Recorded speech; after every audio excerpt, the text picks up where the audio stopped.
Chineke udo, ezi udo dị mma, mgbe mmiri na-agbagharị, Chineke nwere udo dị. Chineke udo, ezi udo dị mma, mgbe mmiri na-agbagharị, Chineke nwere udo dị. Chineke udo, ezi udo dị mma, mgbe mmiri na-agbagharị, Chineke mere udo dị. Chineke nye udo, ezi udo dị mma, mgbe mmiri na-agbagharị, Chineke mere udo dị. Chineke nye udo, ezi udo dị mma, mgbe mmiri na-agbagharị, Chineke mere udo dị. Chineke nye udo, ezi udo dị mma, mgbe mmiri na-agbagharị, Chineke mere udo dị. Chineke nye udo, ezi udo dị mma, mgbe mmiri na-agbagharị, Chineke mere udo dị. Chineke nye udo, ezi udo dị mma, mgbe mmiri na-agbagharị, Chineke were udo dị. Chineke nye udo, ezi udo dị mma, mgbe mmiri na-agbagharị, Chineke mere udo dị.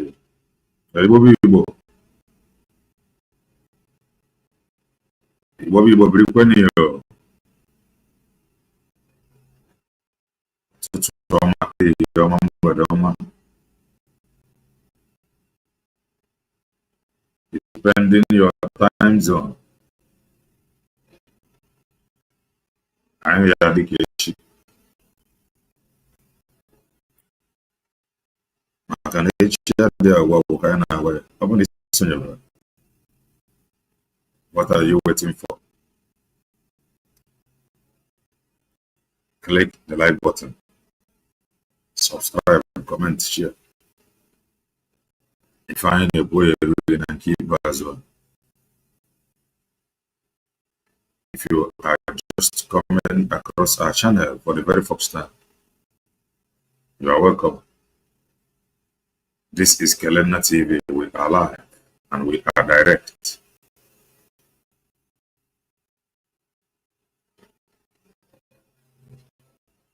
Bringing you the gospel of redemption by your doorstep. If I ain't a make common sense. The reason I brought him if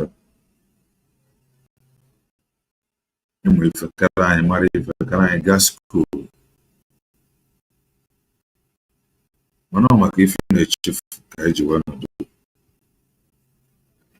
I just want to make common sense as always.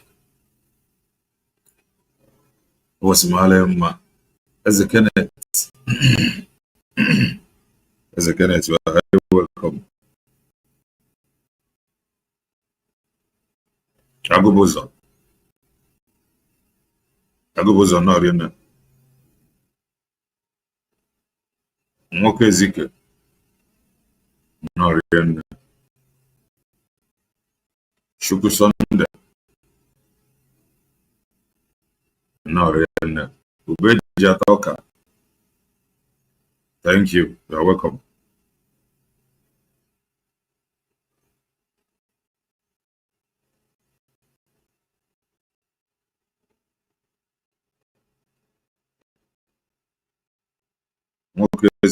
No, Emeka John, no. Victor Shinedu. Victor, you are highly welcome. Ozi actually made it very brief. The reason the word very, very brief, I try to miss here with any other thing. I don't know if I am coming out clear. Am I coming out clear? Am I coming out clear? Am I coming out clear?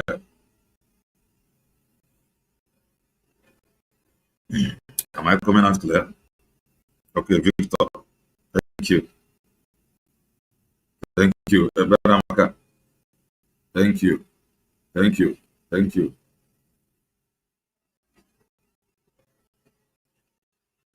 Obinna Bros, thank you. Christian, thank you. Bye.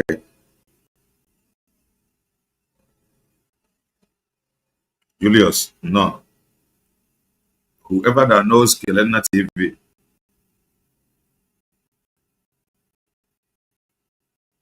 for going to 3 years now, we tell you for the truth that Kelena TV will run independently. Speaking that, I know to be truth, getting a social media. Having said that, it is not must. No kunini na metinye ono. Onke room. Metinye ono.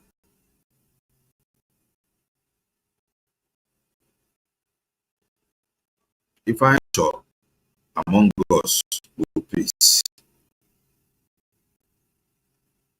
And whoever that know Kelena TV will bear us witness that we have always championing for peace.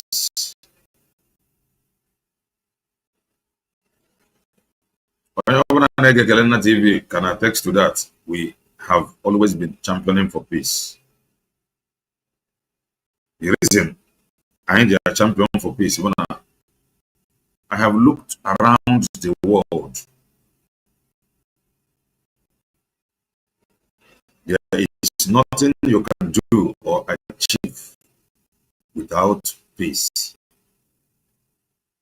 Nobody now. Bona, and what understanding. What do you have? I lost you. See it going around table. I know see you. You see it in a round table. Does it? And overall,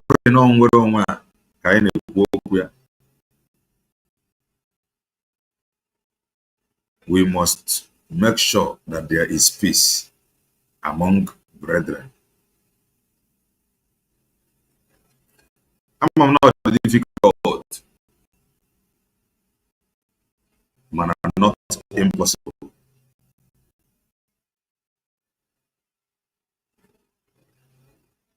I'm not difficult, but not impossible.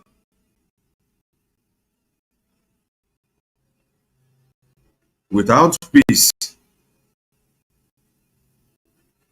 ndị ahụ anyị fidoro nọ ndebere ibe igbu anyị ama mfesi nwụfa maka bịa because we will be busy accusing each other. I have said it here time without number. Kudodi. Now, in here for the capture, you can equally share it.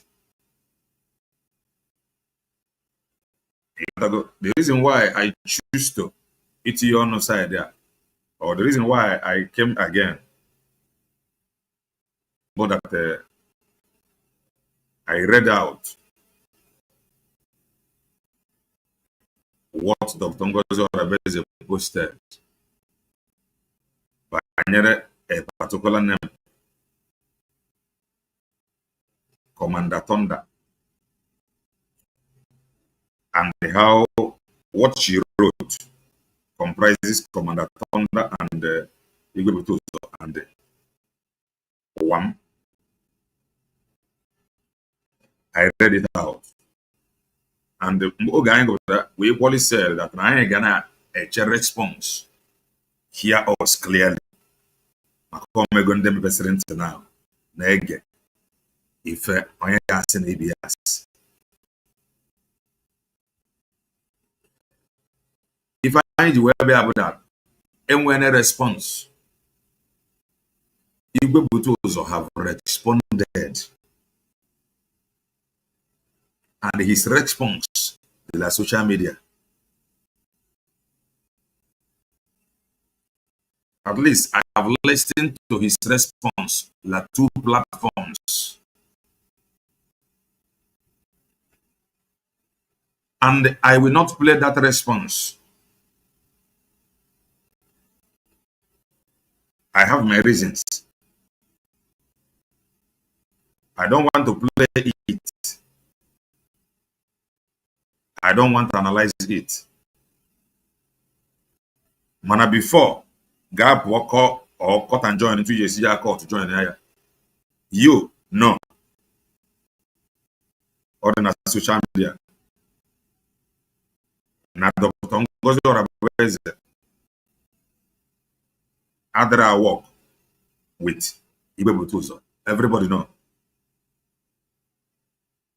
He pretend to go there and the suspension, our suspension, US led government said it all.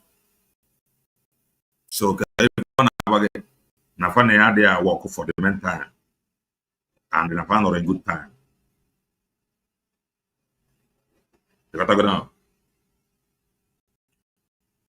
Man, if I hear Nobi, the reason again, Njijachi, he played the video and explained it. Bona Mazeba's name was mentioned. Understand the reason why I don't want to play it.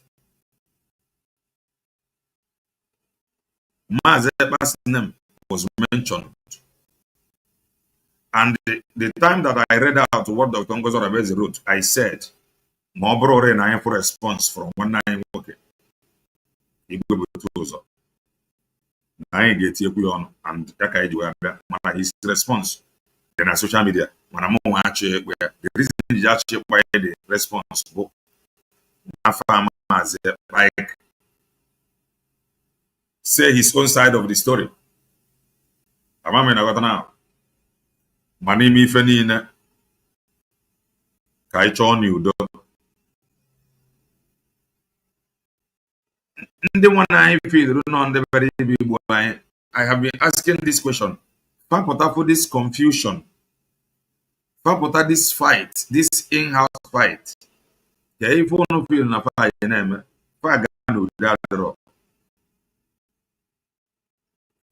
both parties, please kindly maintain peace. Kindly try and the dialogue. Like the prophecy of Prophet Igenla, what is to come. He talked about dialogue. Dialogue is very, very important.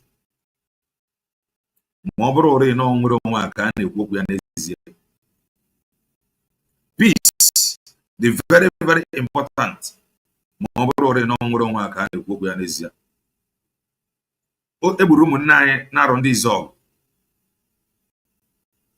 If I have accusation and the counter accusation, who is accusing who?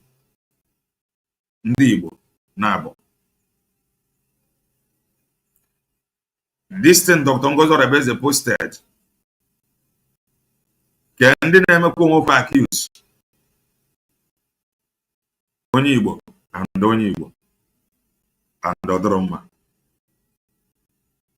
And we must understand now where two elephants fight, the grass or ground suffer. Have we suddenly forgotten?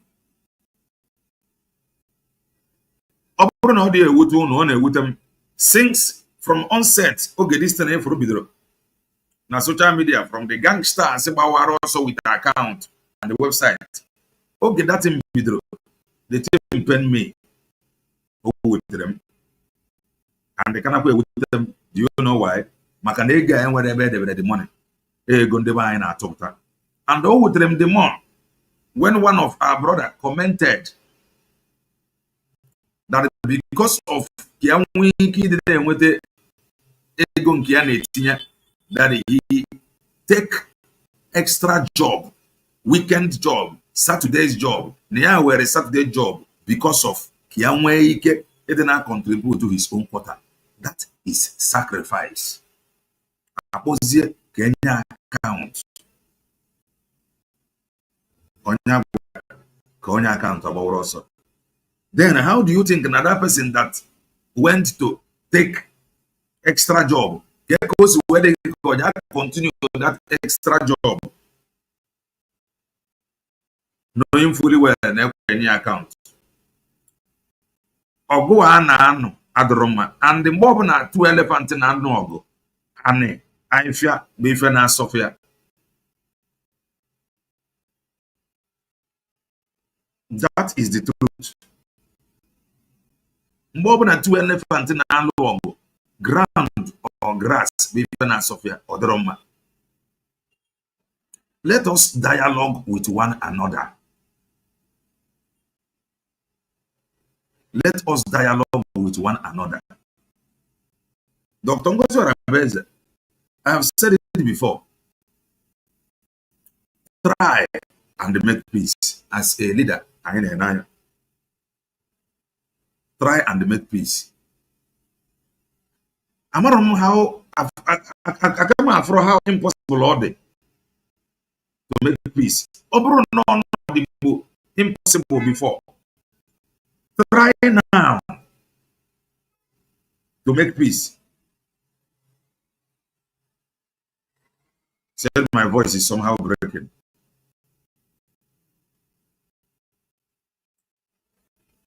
Is my voice breaking?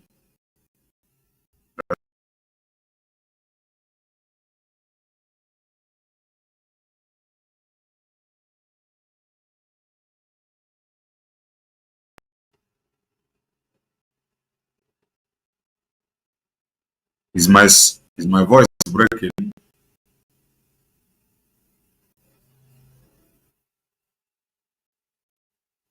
Is my voice breaking?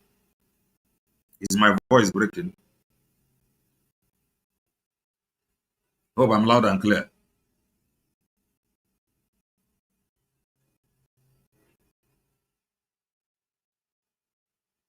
Thank you. Sorry about that on network. Biko, let us pursue peace. Peace is very, very important. The time when they were shouting Orabueze Fulani, we always say it then. No peace, come. Carrier attack.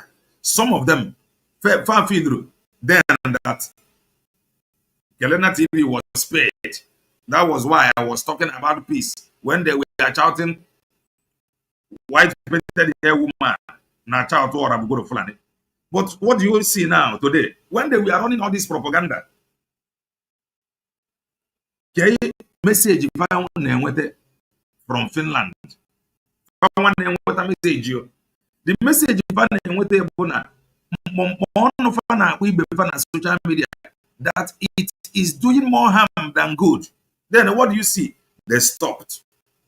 And we were telling them then, no peace, come, no care far. And on social media, it will not bring peace. It is not going to help. Rather, it will be deepening the problem. Nebe two elephant na alụ ọgụ na the grass be ife na Sofia. Ọ bụrụ nnọọ na before na-esibu ọnwụ or both parties na-esibu ọnwụ. Ọ bụrụ m bụ Dr. Ngozi Orabueze now, I will try and make peace. If I am Dr. Ngozi Orabueze now, I will try to make peace. Do you know why? The reason why I must try now to make peace is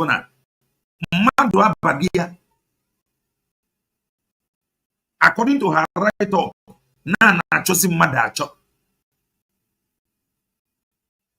that is more reason she need to make peace.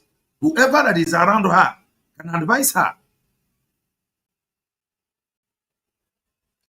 If I am her, I will try as much as I can to make peace. Probably now somebody na phone, somebody who contact ya, no katazri. She wrote something allegedly, and I am with a good response from one Igwe Butuzo. And up to this moment, I don't think Dr. Ngozi Orabueze is another person. If I am her, I will make peace. This is me telling you what I will do.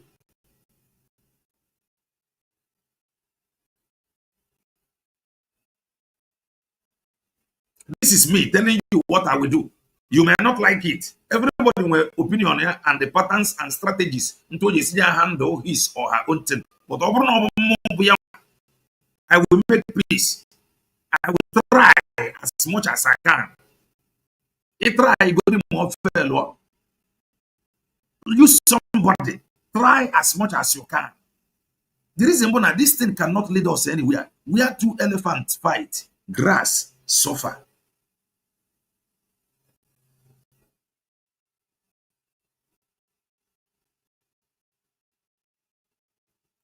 If I'm not what I will do, the reason I will do that, Bona, somebody is now involved.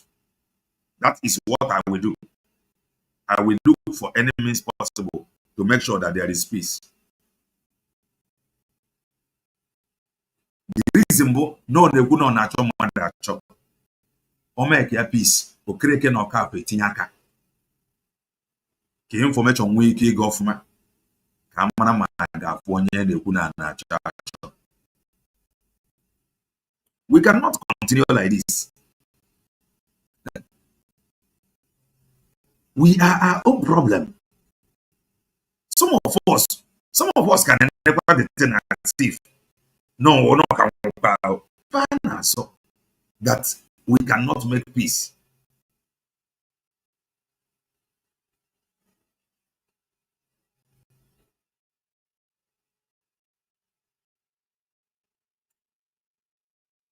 I am seeing your comment.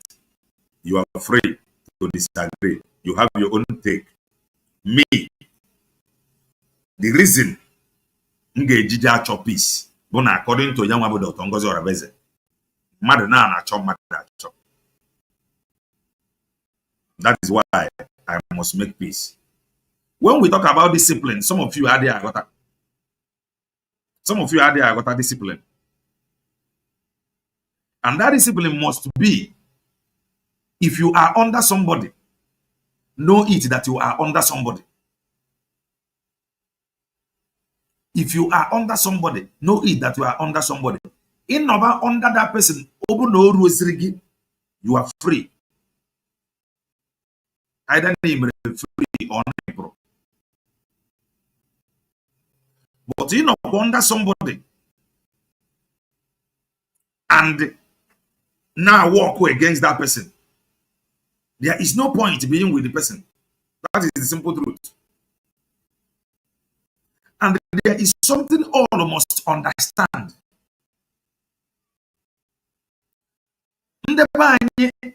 Our people, we lack discipline. Forget banana, we lack discipline.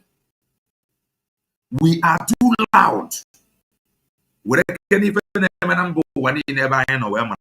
are too loud. And Somebody, only somebody might grow international experience try to manage this cloud. Somebody manage this our loudness. We need peace. Try as much as you can. Madu is now involved. Where two elephants fight, grand suffer. The nest. That is why all must find peace. What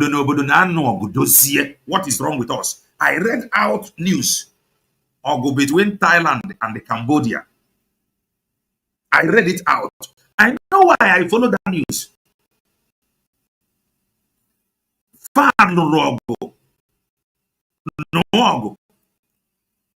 America came in for peace. Donald Trump came in and they asked for ceasefire for peace.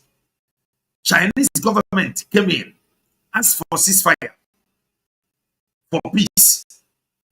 Why if I were the peace? They don't want to know who is at fault. Man, the reason why if I do peace, let us now sue for peace. What happened? Both countries agreed. They traveled to Malaysia and they sat. They discussed ceasefire without discussing the cost of the other. We can actually make peace if not that we are too loud. Everybody want to show his capacity, Noria.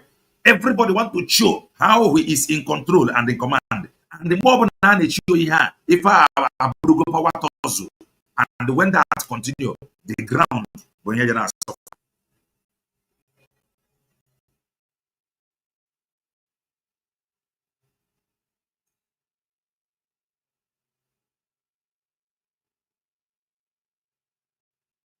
I am seeing your comments. If anyone will be from one game,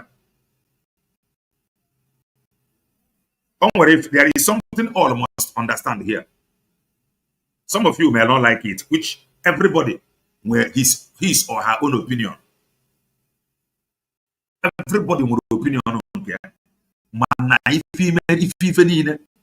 peace come no matter how. Over peace, the better than none. I believe that majority carries the vote. Get of mouth. I am talking about my own. Okay, Cambodia is a nation. Thailand is a nation. What? Yes. Oh, what if I got that? I want to create up this nation. And I want to saw this nation. Mobilizing and as well. Isn't to anyone as a nation? Jason and fight each other.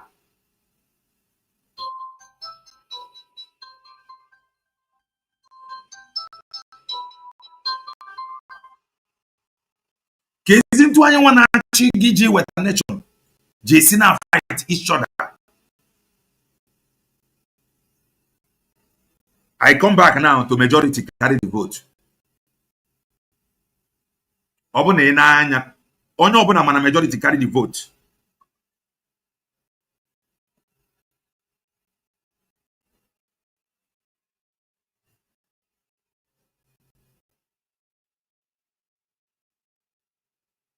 Only majority carry the vote. Okay, majority. Okay. Majority carry the vote. Wait from one nine okay. No matter how you look at it, yo. One nine okay we Butuzo. Yanwa. No with majority. But his own man. This thing now, if some of you they got that. Honor with majority but his own man. And that majority of his own man. Only some ebe ụfọdụ ebe ya bụ echi ime ife now. I'm not a freedom fighter. But I am just saying this thing.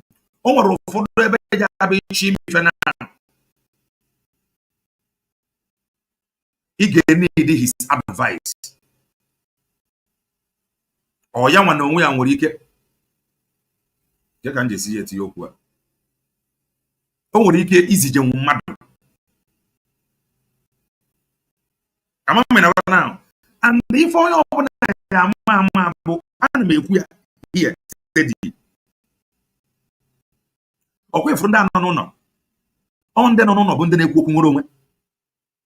If you have been following Kelena TV, you must be hearing this thing from me. Where from that no. Often I've been that is not to say no na abroad. No afadi ekwu nwere onwe. Mana kwe from that no. Often I've been na-ebu n'ife niile banyere dị nwere onwe. Ọ maka ya ka o ji ejije eme mgbe ụfọdụ ị na-anya ịgba ka ọ ga-ewepụ. We are fighting each other. That is the point. How can we now face our enemy? It is important we bring peace among us so that we can united and fight enemy. That is my own take. Obro na Dr. Ngozi Orabueze na-esigbu ọnwụ before. Because of, according to her, no nacho macho, ya try ya make a channel for discussion. It is very important. Some of you will not understand how deep some things has gone. Some of you will not understand the confusion created on social media by what is going on, right from that declaration and in the also with the account. Some of you don't know the damage that have really gone on the ground. A whole lot of damage has gone on the ground. And we cannot continue blaming each other, proving strength towards one another. No, we cannot continue. It is now time let us now fix this thing squarely. The problem. How can we fix things? I played us a video. Ebe ndị Fulani gather in their numbers with one target, one mission. And you want this against these people. I am confused among us. And they show strength against each other. It is not going to help us. Anybody that is not asking for peace now, that person is not doing anybody any good. You know, inside, let them make peace. All of them know. And if you don't know it today, that was why the white painted hair woman in France, for some days now, it can't Orabueze Fulani or part of Ngozi Orabueze terrorists. If only can be more interested in a peace, how about you, the one outside? You don't know how important in outside. You don't know how important to make peace with one another. You don't know how important to it. But when you working on him, the person on him care more about peace. Nero. How about you, Nero? Why is it that you don't care about peace among one another?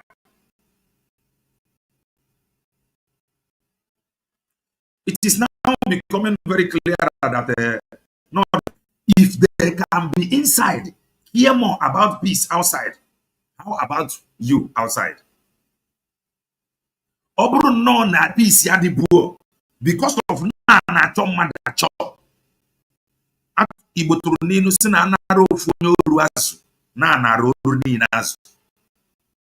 What is happening to us? Be a peacemaker. Be a peacemaker, no matter how. mmadụ na-emejọkwa mmadụ agbagara mmadụ. Now, person will offend you, tell you, I am sorry. You know deep down that this person offended you and you forgive. So why is it that when we talk about peace, or if somebody offends you, for forgiveness, wouldn't you forgive and forget?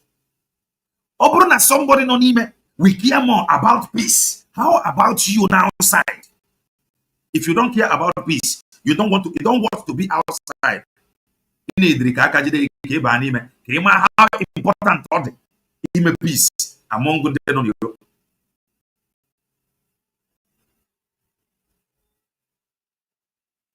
I am married in Ifenina. No one I am married alone. I said I listened to the voice.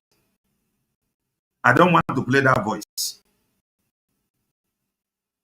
Because Mazeba, forget about reading comments. Victor, forget about reading comments. Everybody with his own opinion. This is my stake about peace. This is where I have been. You know what now? That reason alone will make you to make peace. No peace, make peace. We are not fools. According to the write-up of Dr. Ngozi Orabueze, no nacho madacho, and don't even one nine okay, Igwe Butuzo accused. If initiating peace will bring one nine okay out, go for peace. This problem, or go Thailand and the Cambodia. Thailand seized some. After this peace, this peace talk, what do you have? The two countries released each hostage, Haji. And they put we should stop complaining. Here in the focus now, can peace bring out on Dr. Ngozi Orabueze na chacho? Open a peace job up there. Go for peace. Nobody should tell me any other thing. The question now is, can peace bring the person out? Open a peace job up there, go for peace. So if you are now telling me that you cannot go for peace, instead of you going for peace, you are not helping the matter. I disagree. I cannot stop. The only thing you can do is maybe you log out. What I am saying is peace. The reason why I need freedom that we may return home and enjoy freedom and the peace. So we want peace among women. If not for anything, one of us, according to Dr. Ngozi Orabueze, no, somebody on a church, if peace can bring the person out, why can't you go for peace? The chop. Now peace, why a name for peace? What are we doing? What are we saying? Everybody, wait for this very matter. Everybody has his, you are free to say your own opinion. And I know the reason why I'm saying this thing the second time, because of the response of 19 working. Igwe Butuzo. Management Koko, according to the write-up of Dr. Ngozi Orabueze, no, the question now, but can peace bring the person out? If peace can, what are you going to do outside peace?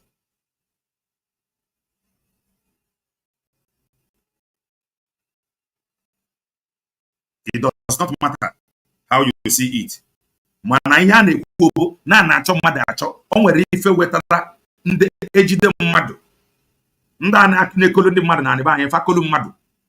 Why? Reason why iji aga akwụkwọ ransom? Why do you pay ransom?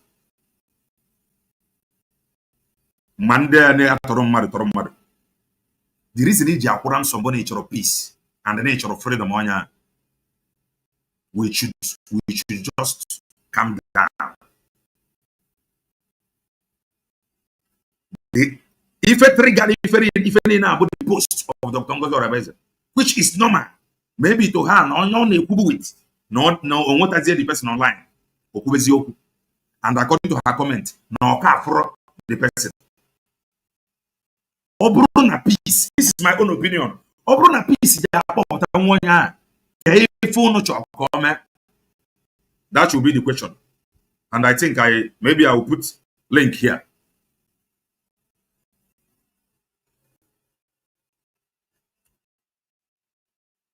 Kelena, please advise Butuzo to make peace with USB. Exactly.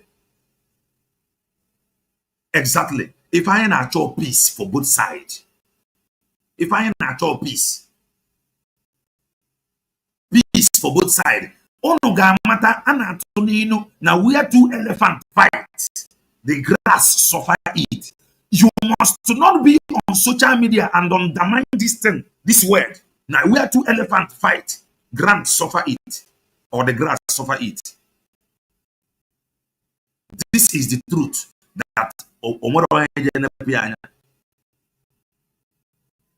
two elephants and an two elephants and an ogo. The post of Dr. Ngozi Orabueze and the response from Igwe Butuzo. That alone, no good. So, two elephants fighting. Keep emotion aside. We are two elephants fight. Ground or grass suffer it. Or we are two elephants in on. The answer is yes. How can you stop it? Can the ground or the grass suffer? That is the question. Or if I can now. Or if I be fire publicly. What if thunder is no longer alive? Or if I can have a wave na public? Nana one nanya, no one. That one they do waganya. That one they do. Instead of Okreke accusing Okraf accusing Okreke, it is not doing any good. Somebody noni Mebumazep and Joko preached for peace. So Ono try to make peace among each other. If not for anything, understand it now for a few days. The white painted hair woman have not burst out the way she normally burst out. Nobody is above peace. Nobody is beyond peace. Then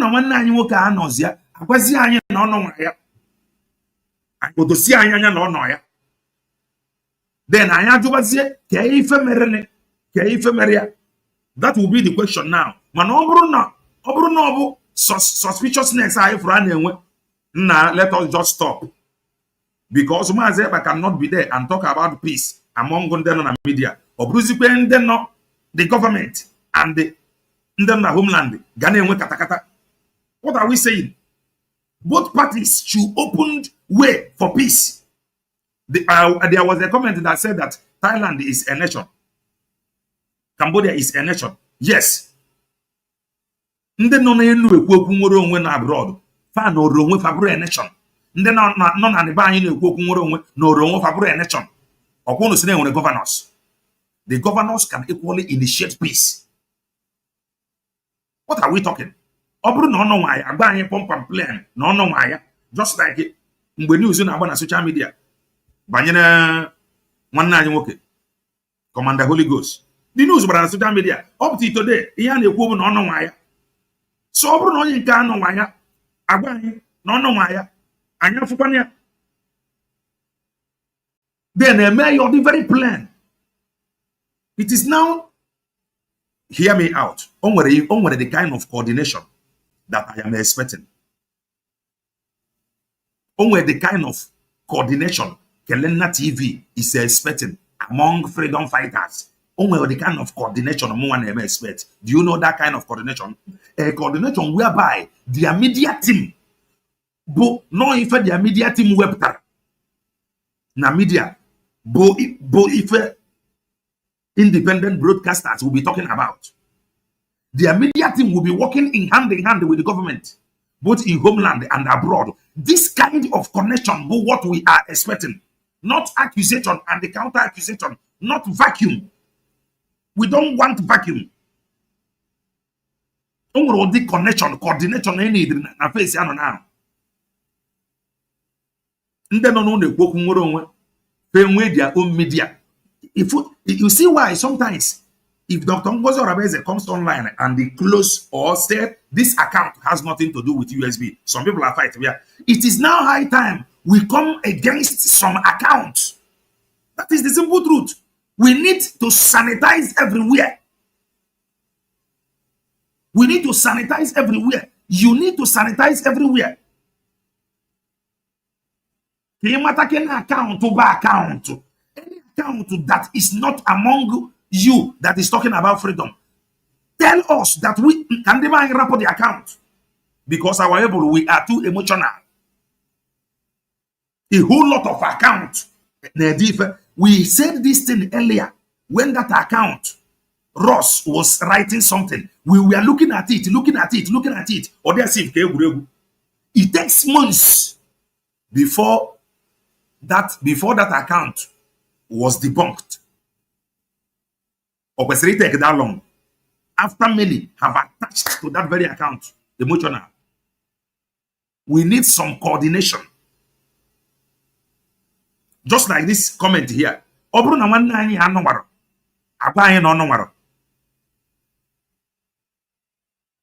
That is the truth. If you want, I will put link. If you come here, you must not insult anybody. If I ain't we have peace, the reason why peace is very important. But now we are two elephants fight. No grass with Sophia.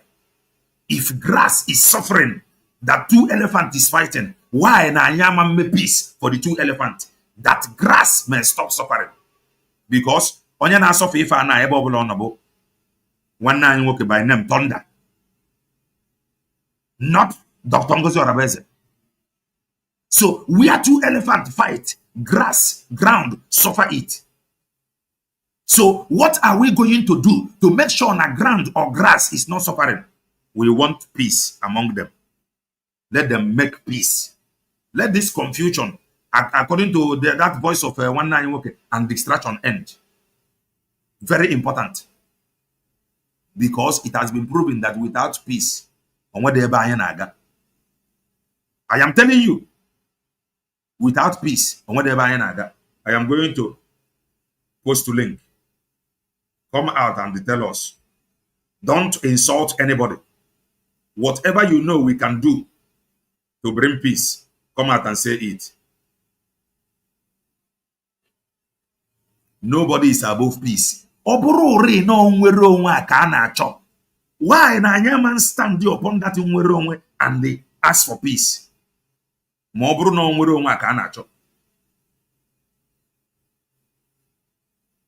Let me bring this comment. It is important that I bring this comment. I will read it. I'm coming. Kelena, please call or advise Butuzo to make peace with the USB. One mado, both parties, they make up their mind for peace. And both parties, they know how to reach out to each other. It is important. Na ground they suffer.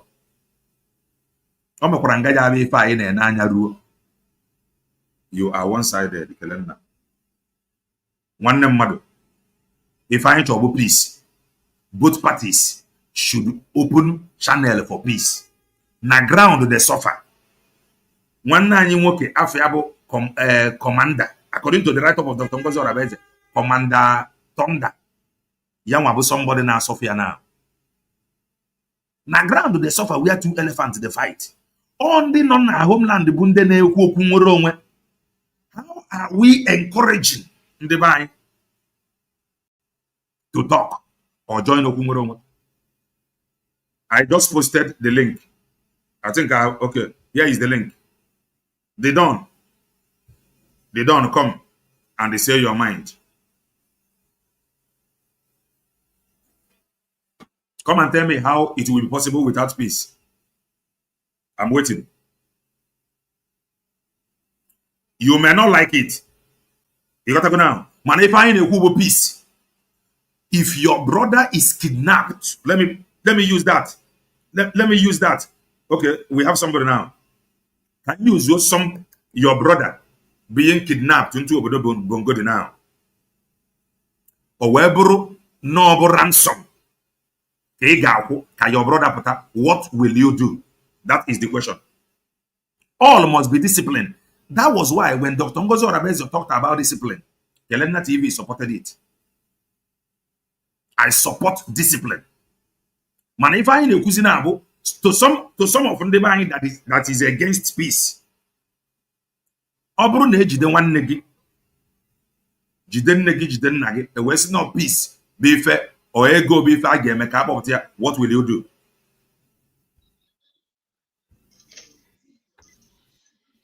You're welcome.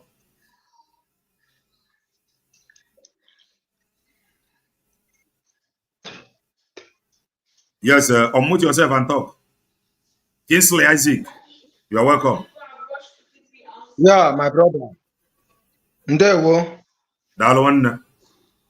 Don't go outside. You see what? If I pray. Small, you will fall. Hey, watch here. You will understand that I know in a critical time. We have to use our brain. This is a simple matter. Okay, let go. My people should know that we are not talking of. Eh? We are not talking to make peace. You like what I'm doing? Please mute yourself. No. You say no? Yes, I'm hearing you. Somebody need distract and I don't want to mute you myself. Continue. Okay. I question on a akohamani sintu no gadrosi. Yes. You are not talking of to make peace with all those fools that feel that they will become and do what they like.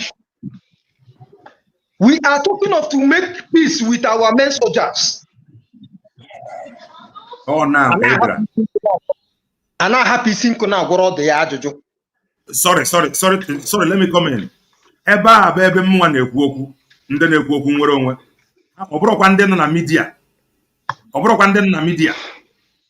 Continue. Ọ bụghị ofeke aha ka a na-ekwu.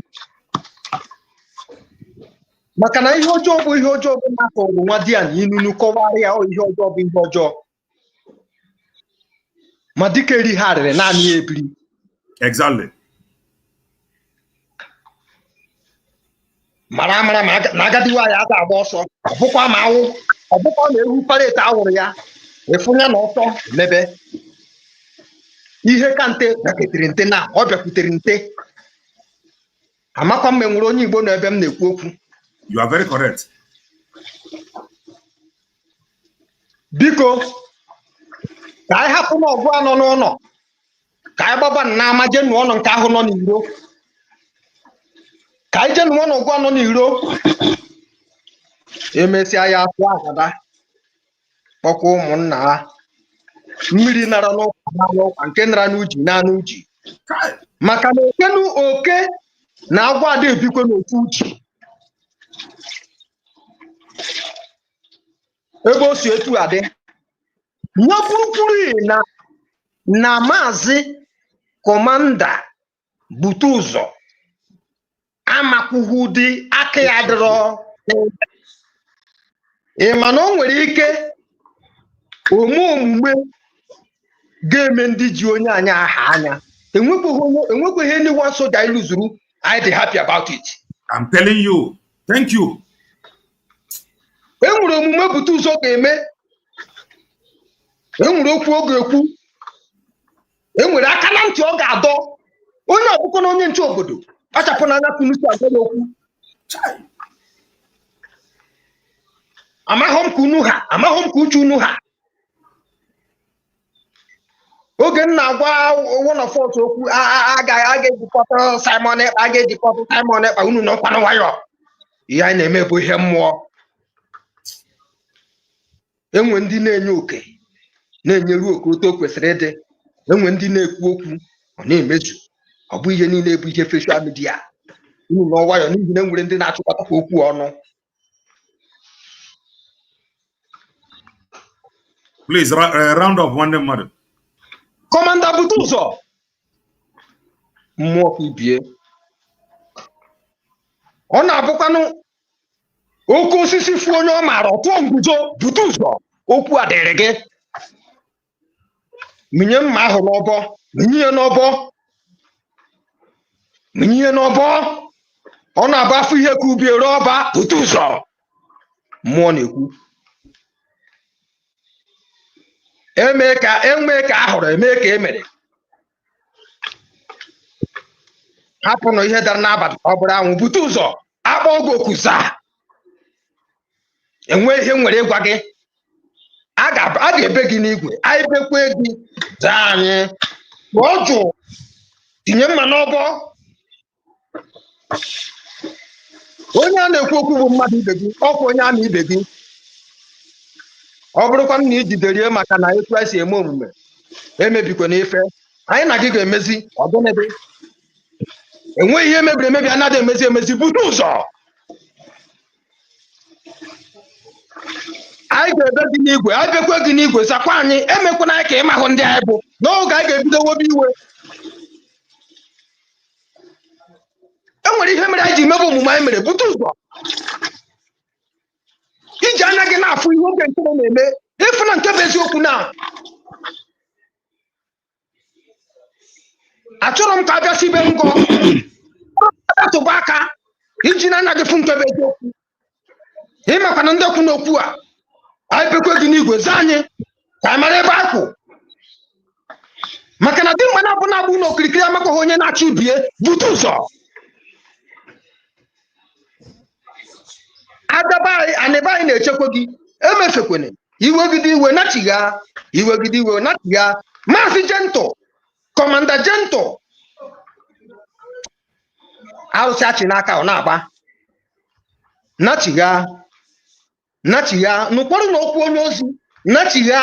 Tinyesianụ mma n'ọgbọ ka anyị mara ebe anyị kwụ. Zaa anyị okwu mgbe anyị kpọrọ ka anyị mara ebe anyị kwụ. Ndewo. Maazị Kenenna. Ndewo.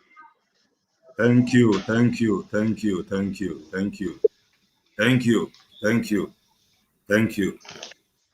Buko, in nwere ike pụzie now because I can't really iwepụ myself. Buko, ndị nọ na studio.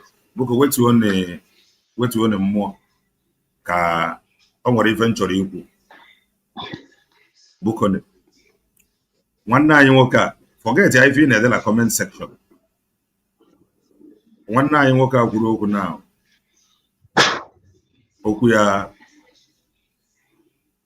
Okwu ya metụrụ mmụọ metụ mmadụ. Anyị niile bụ ndị Igbo. Ofu ife ka a na-ekwu okwu ya n'onwere onwe. Platform Openna TV abụọ platform Biafra gọọmenti. I am an independent broadcaster. Mana ọ na-ewute m asị mmadụ. Asị onye Igbo na anịbe anyị na-agbagaragara. Ife anyị chọọ bụ udo. Akwasị n'iwe nwanne adịghị n'ọgbụ. Buko onye mejọ ya gbagara. Buko, the next person, please. Holy Moses. Holy Moses. Holy Moses. Ọ bụ na ọ dị ekwu Holy Moses. Ka anyị wepụgodi ya ka onye ọzọ kwuo biko. No insult. No insult. Next person, Bukoni. Mazi Chibueze. Hey, my brother. Greetings from here. Yes, thank you so much. All protocol observed. Divine. You know, the thing that I'm surprised. I'm Kengeku. Because ndị adum mandine claim ha bụ soja. Mandine ndị wu agboro from park. Amam na anyị dum ihe anyị na-achọ nweta onwe. Enwere rule of engagement. Awụghị ihe ha na-ase papa onwe ha soja. Nlecha the characters ha na-portray there. Njọ ha sị ka ebe ha gara who trained them become a soldier. Because the thing on a woman, I don't understand it. In a zone where only the soldiers are no law. cannot Dotala Biafra. Everybody has their own role to play. Arsenal, the body, has many members. The head cannot say, leg, I don't need you. Leg cannot say, I don't need you. Wisdom. I cannot say, mouth, I don't need you. They need to grow up, become an adult. Adult, I wouldn't need Gajula, Ebala Hono. No. Sorry, sir. Just 1 minute. This comment, Uche Ashionya, please, I don't know where you are watching from. I am not telling any government what to do. The only thing I am saying is peace. Hope you understand me now, because you have really commented this, your comment. I think enough should be enough. I am not telling any government what to do. Obrugodi obodo bongo as a country. Onwe obrugodi ndị uwe ojii ifa. Ndị a na-ekoli ndị mmadụ koli ndị uwe ojii ifa. Many of them na-agakwa ụgwọ ka ndị uwe ojii ifa pụta. So we should just stop. Some of us, we have done more harm than good. Your comment is not helping anybody. If I udo na anibanye, na ọba agara dị na anibanye a, nwere onwe a cannot come. So rest. I am not telling anybody what to do. Who am I to tell you what to do? This is Kelena TV. I am an independent broadcaster. So rest. If issues can him and rest, maybe I can help you. Thank you. Continue, sir. Okay, my brother. I'm all here, no engineer with so much problem in that line. Yeah, and then I see when is it. So you know, like I put I woo him as a when no you like I don't know what's in the again well leader. That means it should be a chaos place. Exactly. It's just like you are in a car. Only one person will drive. The other ones will be passenger. Exactly. You cannot say because you are in that car, the driver will not drive. You will control the driver that driving. That means the journey will not get to where you are going and when you expected it. We have to grow up and get sense. That is why it's good. Because he have experienced a lot of things.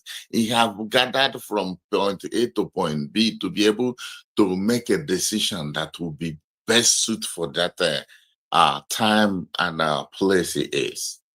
So I'd imagine DNC na Hana Nolo, na Hana was soldiers. Where do they train themselves? Why can't they get common sense? We are all fighting for one thing. And another thing I'm not Josie, who are funding them? Those people who are funding them, why can't they sit back and ask themselves, is it the way we are going to? Or we are not to and I name people, and the people are named Motu and you ignore them. That's the point I'm making, because the people now fund part and the part of the problem we are having. We need to sit down and say, if we are not together, as now, but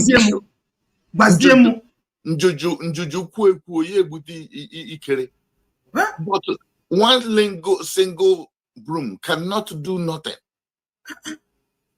I don't know what they are doing. I don't know whether they're using it as a business. Come on, and people are dying because Hana walk job, then they feel they cannot die. Medicine will die, will finish one day. I don't know what they're thinking. This is not supposed to be business as usual. Exactly. We are the soldiers, we are fighting, and I told you feel that you are enjoying it. Really? Does that make sense? We need to sit down, ask ourselves, how are we going to get this? Look at people are risking themselves. Look at Simon Ekpa. He is there now in confinement. Please round up, sir. Suffering. Instead of us to think, say, what do we do in order for us to come together and fight a common goal? Thank you. People are there, say, what are you talking about? We need to come together, please. I need the people to advise him. I don't know him. I don't know his number. And I know even if I call him, he will not answer me because someone is funding him. If I am the one remitting that fund to him, I will cut it. Then when I cut it, he will listen to somebody. Because without funding him, he will not be doing what he's doing. Each and every one of them. Someone need to call them. I think we have Ministry of Defense. They need to sit down with them and call them and say what is going on. Please, that is my own comment. I want everybody to know that this needs to be done, both home and abroad. I appreciate that, Kalenda. You are doing good, and keep on doing what you are doing to let people understand where we stand. Thank you. More grace to you. Thank you. My own, please, before the next person.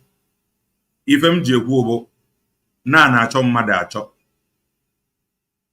if the problem, some of us we don't know. I the genesis of some problem. This very thing, the reason why I am saying what I'm saying here, I have been advising before for peace. But the reason why I'm saying what I'm saying now is, according to the write-up of Dr. Ngozi Orabueze, the question is, peace, what will you do? If I have just my question. And remember, it's not up to 4 days. Some of them that do get message from Mazeba said that Mazeba is worried. Why is he worried? Because of peace. That he wants peace. So what is happening now? If I got the best time for all to make peace, I am not telling anybody, just like this one that is writing here.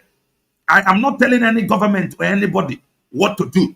All I am saying, I will ask for peace. I will beg. I will apologize. I will come, let us reason together. Or in the Bible, it is not a for job. Thank you. Triple M, please. Say something.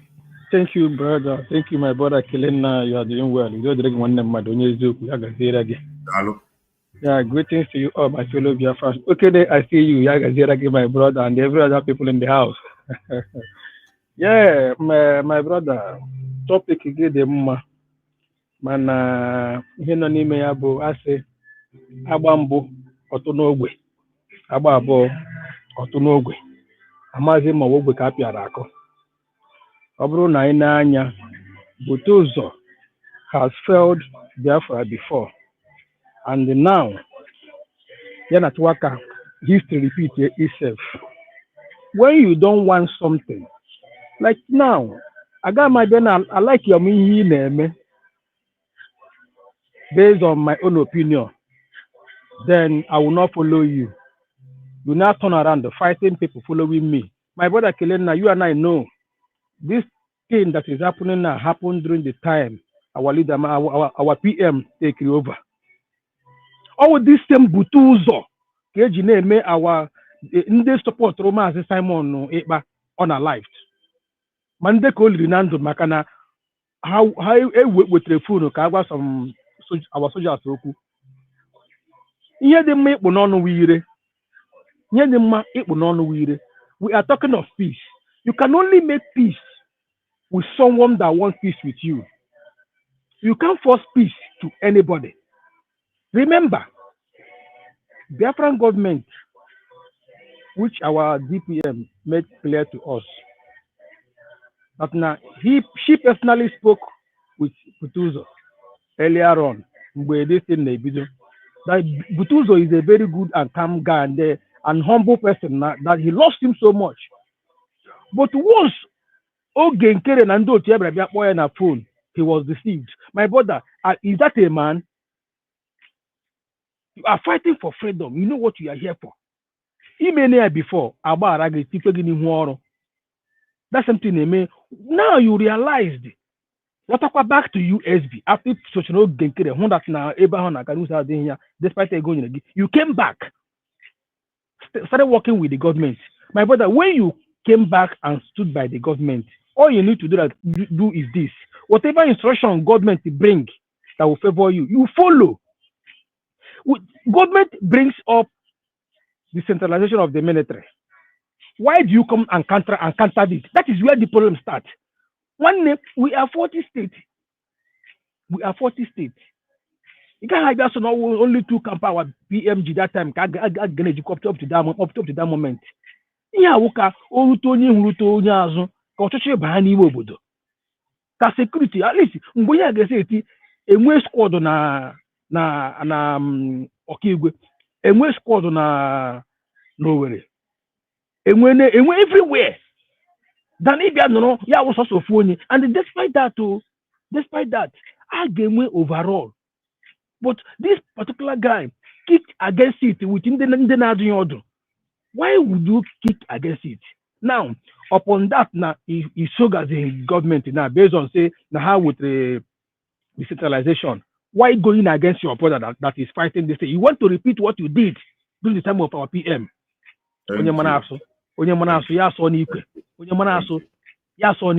Not only that, my brother, I am not done unless it's somebody just round up one then you have a few seconds. Okay, my brother. Okay. Now the people on ground, we really appreciate them so much. We really appreciate them for what they are doing. And this is government. We have to follow rules of engagement. When the government came on board, they organized training for our militaries. This same Butuzo kicked against us. We know how they came on board. When we have entered into government, you need to. It doesn't matter who you are, but there is something you don't know. Thank you. To train, but you run away with the people you now are coordinated. Now you are fighting against the government with those people. It's unfair.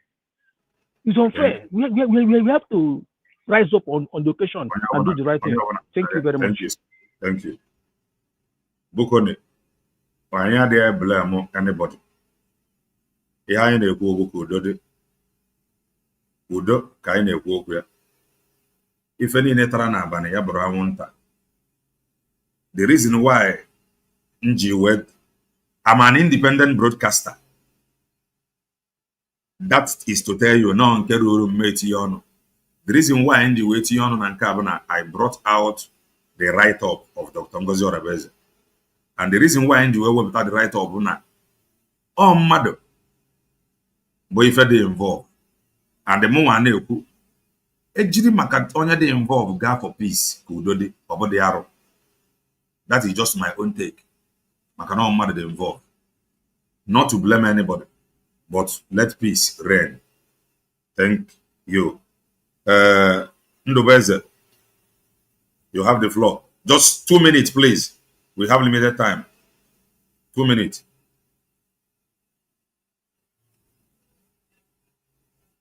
Orabueze is not here. Orabueze, I'm here. Okay, Biko, 2 minutes. Okay. Ekele munu nchande no na house. I greet every one of us, Biafrans. Okay. Mostly, Kelenna, I greet you. There is nothing much I said. What I mean here, they wrong na program, or even your write-up, or how you so far na this program now. Because and one particular person or few people keep on a comment nonsense more. Na mahu like only commenting that's the problem. Because as it is now, it's keme udo makaneji mmadụ. Because onye mbo ekwuola okwu onye nke mbụ emekwe nwa ọkwa Dr. Ngozi Orabueze onye pụtara nụ bịa te kwesị ka ebe onye anọ till ruo na anyị anụbe maka anything onwebekwe feedback enyere anyị ihe mere onye ahụ. Dr. Ngozi Orabueze onye pụtara nụ bịa sị lekwe this person ke unu wasị unu na-arụkọ bụ ka ihe mere ya na ebe ka ọ nọ ruo now onwebe ofu onye pụtara nụ si lekwe ihe mere arọba nke ha zaala ya ndị bekee asị ka aza ya under the carpet. Kịta now ya pụtakwa bịa dekwe maka this guy. Okay, now I love the fact that it's na ị chọrọ iti okwu ahụ ọnụ. Ị chọrọ hụ play this thing na your program, na your platform. That's good. For anyone nwekwe the opportunity ngakwa ntị from other platform hụ that thing. Ofu ihe aka lekwukwu okwu ya ọkwa ka otu ego ahụ kwa, because the first person commented here or first or second person said that na onye a na-atụ ego na-enye gị, but ị chọrọ hụ ikwu otu ihe ọwụlụ unu ji na-eme ji na-aga. Because now from that comment nna m ahụ mekere si ya Butuzo ihe ọwụla the voice playiri, ọ sịrị that na ọkwụ na-afụgo onye Ngozi ji ego na-enye, if I'm not mistaken. Ọ sịrị that na onye Ngozi ji ego atụ ego Ngozi were na-enye Osinogini Thunder, if I'm not mistaken. Mana Ngozi asị na ọ na-enye ya ego, why not Thunder onye ọ na-enye ego, meaning that ihe niile ka chewekwere ihu n'ego. So ya ugodi that no buru the guy n'eziokwu. Sorry sir, and na narị ewepụ ego. Ị mana before ihe dịbụ na media bụ na adịghị ewepụ ego. No more. Thank you. Ya wano ọ confirm today or na that his voice note that onye a na-ewere ego na-enye wo Thunder, and the Thunder a na-enyekwa n'ego na ọwụrụ hụ a commander. Na Thunder is just a kamponi onye sokwe na-alụ ọgụ, meaning that ọkwa one of the people nọ na the site. But keta ihe niile focus ọkwa that na ego anaghị erute abatazi ya n'aka, which you have talked so much about this decentralization mgbe a nọ na-ekwu okwu ya. Mana ebe ọkwa otu nna m onye focused that na aga eme anything, ihe niile ga na-abata na one chain of one command, ụtawụla ha si asụwa the bekee ya adaba ha n'ọnụ. So a na-ekwu okwu ihe a niile ebe onye ọbụla focusuru n'ego, eweta ego ole ogodi ihe ebe ụzọ bagodi na left pocket before ekwueze nke wụ salary, because otu onye nwoke sịrị salary before salary na onwe onye na like ya ebe a ka uche ha niile nọ. Thank you. Because if that onye a na-achọhụ ka decentralize ihe niile, enwe ego na-abata ya na-aga na camp by camp by camp, a ga-eshiwe ọnwụ ka emekwele nke a ma ọ ka emele nke ọzọ. But meanwhile, ebe focus ihe a niile we are just as you are saying now, before na-eme nwa amadi a ihe nwe ka ọ dị ka eme udo. Mana some people are saying that now you are one-sided, because I not even bother to ịhụgodi ahụ onye dege nonsense ahụ kemgbe. Okay, keta na ọ sịrị that na ị ga-eme the government advice, or you ga advice the government. Ihe awụ him advice. You are still seeking for peace here. Ke oto yawo na ịma na ihe mere the first person. Yawo that na maybe mgbe Dr. Ngozi Orabueze posturu ihe ahụ, or mgbe ahụ o ji make that comment about the former guy or the first person or raised the topic. Maybe yawo na unu wati kwere ọnụ unu anụ na media. Maybe one thing or the other. Nna m ahụ enwere ike kwuokwe ya udo achị na ndụ ya. But keta now onye nke a na-abịakwala na ajarala onye nke a anọkwa ebe ihe ọzọ focusụrụ wụ na lekwe ọya maka a na-enye ego, meaning that ihe ọbụla a na-ekwu okwu ebe a now, meaning eziokwu o burule that guy, meaning that ihe eji bukwere that guy wụ that na n'ọya nwa onye ego bagazi n'aka. That is to my own conclusion. Mana ya wụla ha nwa feel that na ha agaghị eme udo, as you say, n'ọkwa onye nọ n'ụlọ wụkwa freedom fighter. Onye filikwe na ọma too much, o nwekwe ndị makarịa ya. Ha ncha nọ on ground. Ndị raised the topic that na ndị dị ota eburula onye a. Ndị ahụ na onwe ha agakwa ha agbakwa nkịtị. The thing na-eshi ota agawa. But in all this, ọ dịghị mmanụ na bet onye ka magala side ahụ, but it's fine. Udo dị. Anọkwa m na background. Thank you, mba udo dị. Onye ọzọ were. Boom. Please say something. 2 minutes. 2 minutes. I'll go zoom the hem because just Obinetiwam na Ghana no. ebe ndị nna m ha na-afụkwa n'ihe na-eme na ndị Igbo wụkwa na part of Biafra. It's quite a pity what is going on in the land that we have volunteered to fight for. If Mazi Simon Ekpa was not isolated from us, wouldn't he declare the United States of Biafra? If he had declared with us, declared the United States of Biafra, will all these things happen today? The next person that declared the United States of Biafra, why can't our people give him or her the support that she needs in order to pilot these affairs? Does it mean that when they appoint you or give you an appointment, you are not ready to give account of what the Biafran people has vested in your hands? And when they call you to give an account, because of that, you separate yourself from them. And that separation continues to go within them. What is happening? Is it how you people are going to fight and get Biafra? Killing yourself, unaliving, and taking away, maybe pushing your own brothers, simply your own brothers and sisters, simply because you want to maintain your own power. Are you not going to be loyal to the, to the existing, platform that the government?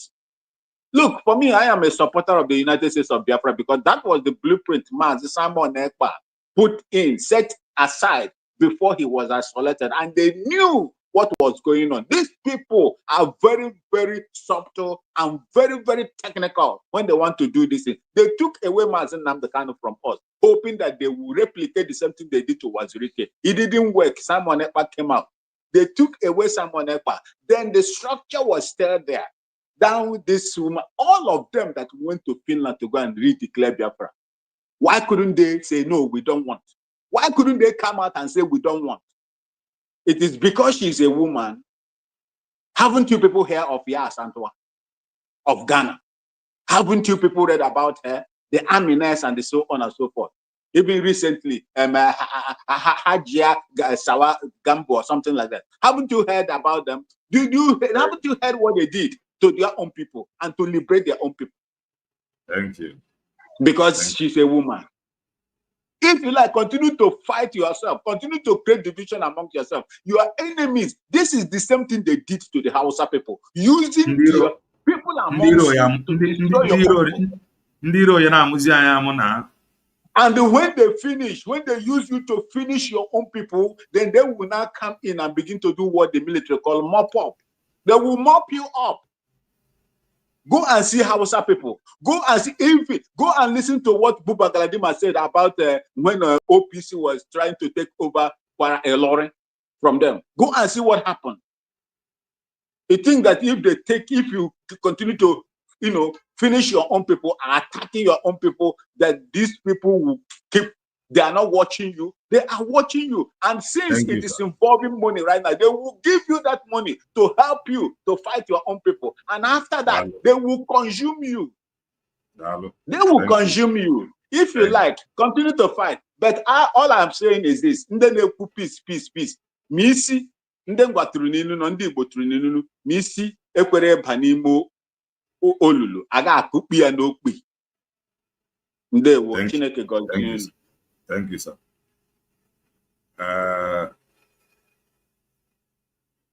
Shooks. Yes, Mazi Kenena, good afternoon from my side, and good afternoon, every Biafrans. Mazi Kenena, first of all, message this afternoon. The message is very, very okay, which is that peace. And I got no peace. You can force a horse to the river, but you cannot force that horse to drink water. That river. First of all, after the declaration of United States of Biafra, Igwe Butuzo himself, Equated, they declared Biafra. Because this problem, be the exact time the Rico one Mama Ngwalo, near that or near the order, she sees a fire. Okay. On Agwagu sees a fire. You cannot be a bull defense minister. Konoya Bogen. After the whole thing, he sees a fire to issue. But this problem now, Mbidol, this man called himself triple general because Okaha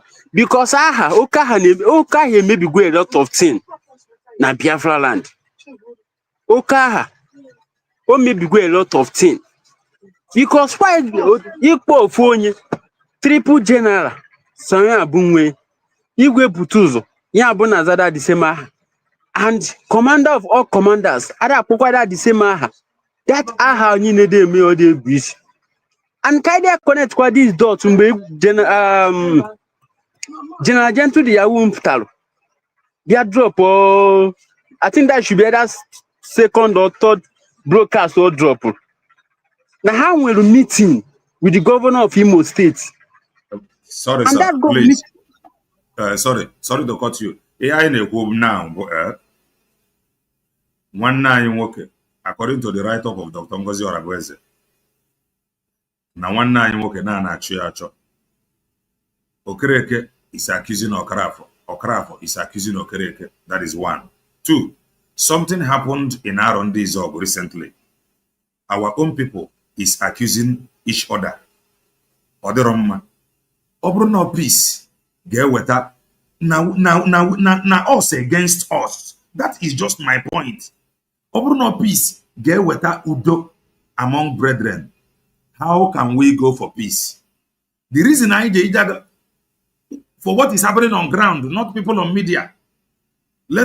How do we initiate peace? Thank you. You have 1 minute. We know okay. A whole lot have happened, but peace going forward. Yes, because that peace, that is what Gentle the Yahweh is trying to bring out. Because after clear the hair, clear because around this up, non the because that message all passed it out. Questioning what with everybody. Now this gentleman, Nakaya draw near me in that place. Okay, these people, one nine working now. What is their aim and objective? That person.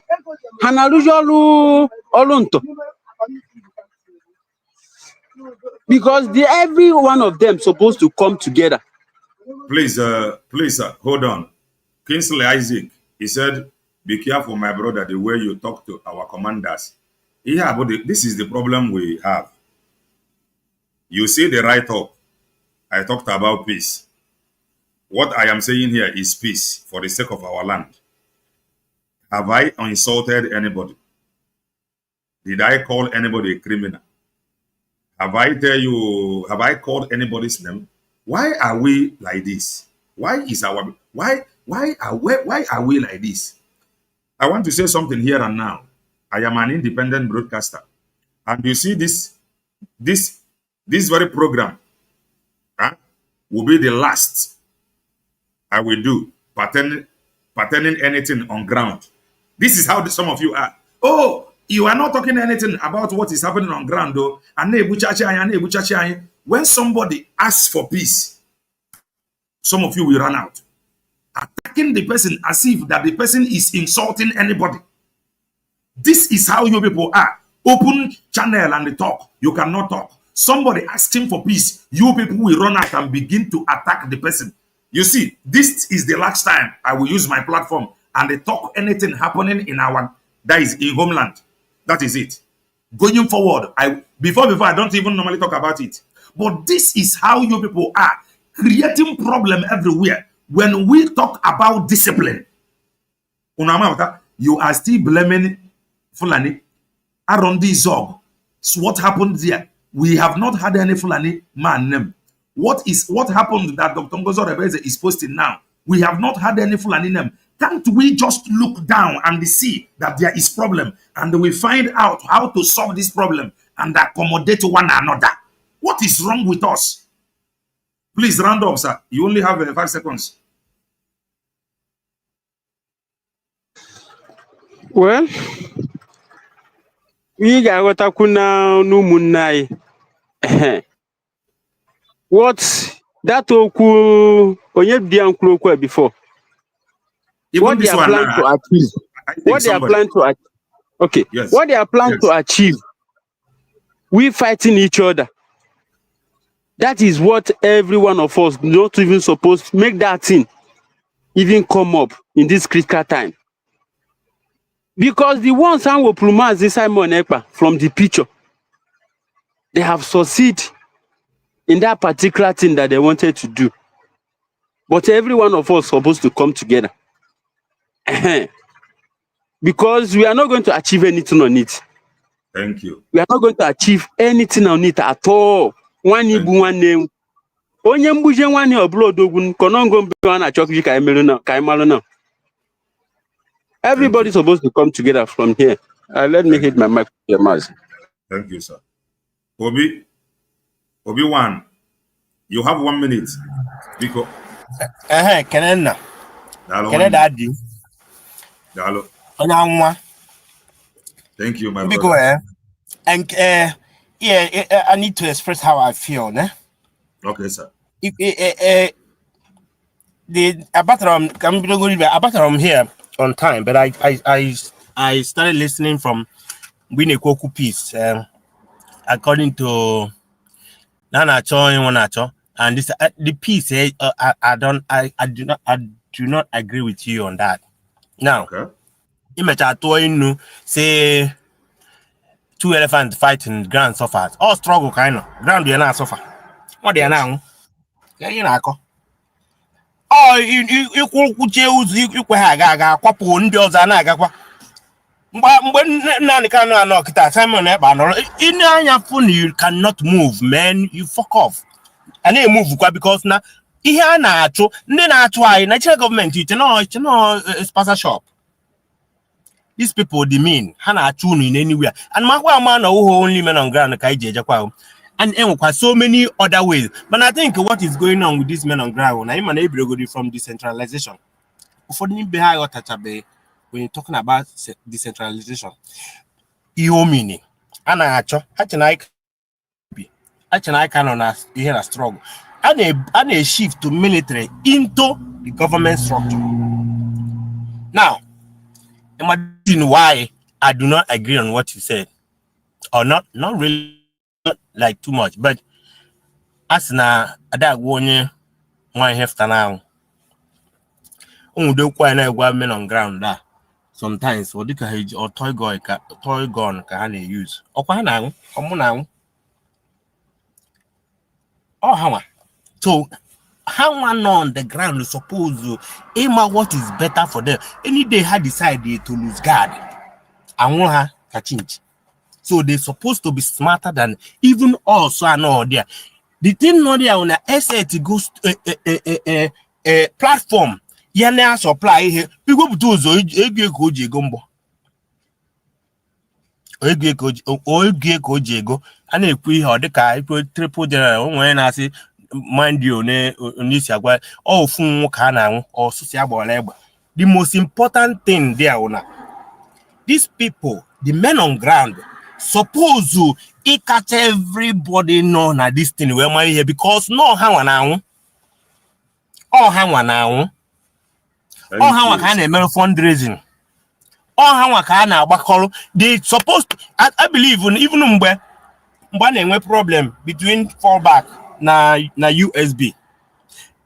I was expecting men on ground to actually every the way big goes after. Honey did the mbo, honey did it, Ndia Bute, Hanway, Butedoa, and Aqua, Abiana, Quaco, Elequamachis, how much is out of a bomb at home, will make no sense. Thank you. Let me tell you, it's not that I don't like peace. Mana, the level I knock it out now, and when so many forces against us, and we should be careful. Very, very, very, very careful, especially men on ground. Men on ground are supposed to use men on social media. They are not supposed to be involved. I suppose, I suppose in a Kenechukuna, and a functionable government, USB, na etinye ọnụ in so many places. I suppose igbu onwe na ebe ntutu mbosi America bịara Nigeria bịa mbosi onye kidnap Trump send ya maka mmadụ onye bịara the mission ha si n'ele plane tụọ parachute land ya nwụrụ onye a chọrọ ịnwụrụ wa onwe onye ma na ha bịa onwe onye nọ na America na-enye command a. So you cannot finish all. Men on ground, you can't finish all. It's supposed to, for the fact that now the most important thing will fund. You have to listen. Otherwise,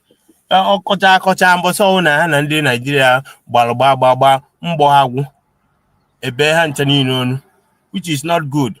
So bye bye. Ụmụnna unu anụgo ka o si adị. Stephen Ede Kelenna, the peace you are talking about here for them is for Dr. Ngozi Orabueze to leave the Biafra struggle.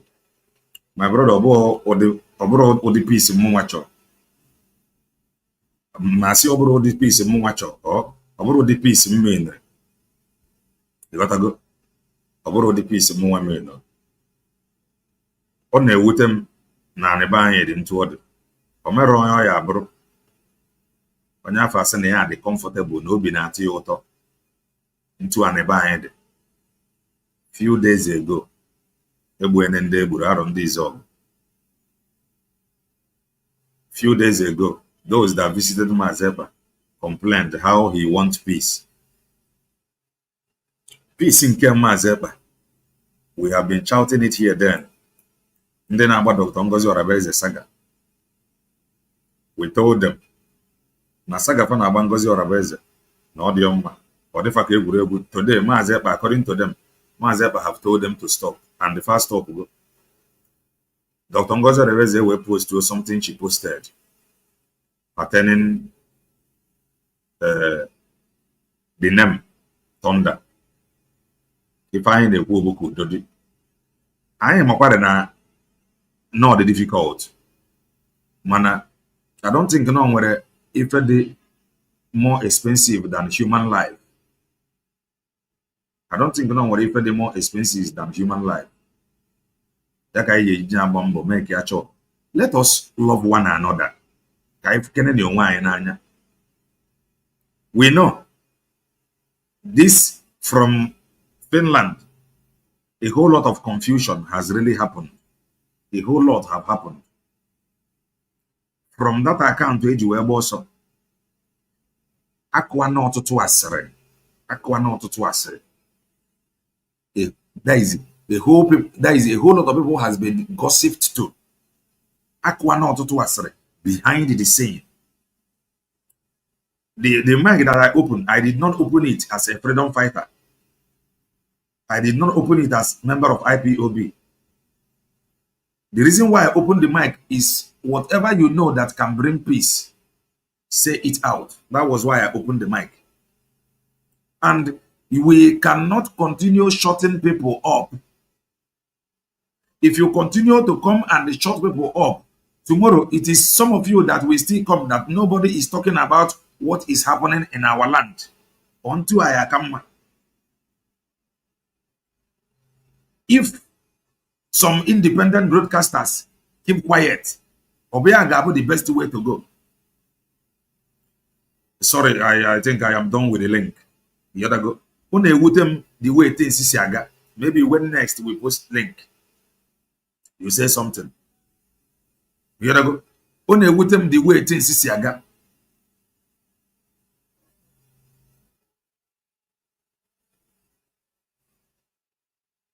The way if it's Yagana and Ibaya,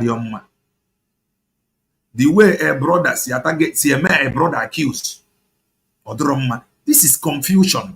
It is confusing. Even there, I feel on your job and nature now, seeing us accusing each other. If I what the best thing to do. On your bonam, which is Yamwaya, on your major Yabagara Bukoni, who do wedding and Ibaya. Things is very difficult and the rough and the hard for the opener now. Na in a homeland, it is not easy. ana m ekwu ya oge niile, just like one of our brother rightly said, this complete human body need or human parts or organs need itself to function. Hair cannot function without head. That is normal.